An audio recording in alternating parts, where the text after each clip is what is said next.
Maglilinis tayo ng CVT. Ito, lilinisan natin. Matagal na ito na nalinisan natin ito.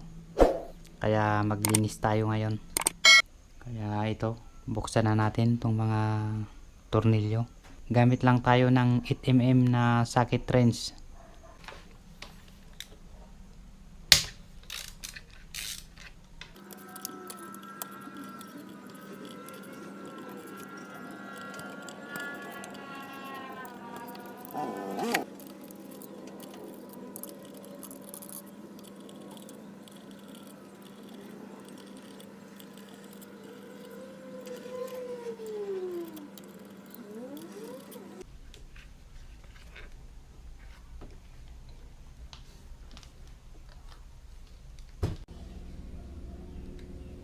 Yan, natanggal na natin yung kanyang takip, pati takip tong kanyang filter natanggal din natin para tignan natin kung okay pa tong kondisyon nya. Pero talagang makita naman na napakalinis pa. Ito lang yung madumi, may nakapasok na putik, pero konti lang naman. Lilinisan din natin yan mamaya. Ito, baklasin na natin tong kanyang clutch bill para i-check natin kung hindi ba masyadong madumi.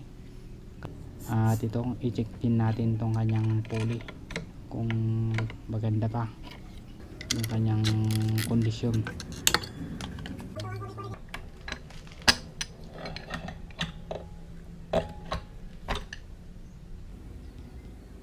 Yan mga ka-rider, napakalinis pa tong kanyang pulley.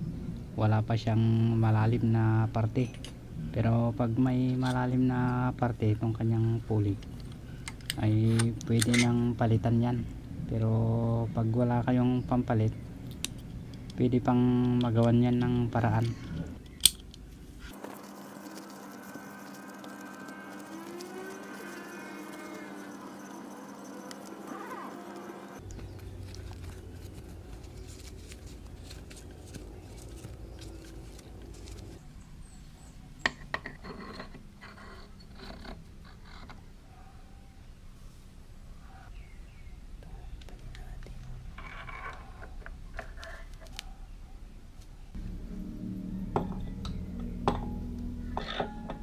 Liha lang natin ng konti itong kanyang lining para matanggal natin itong kanyang itim.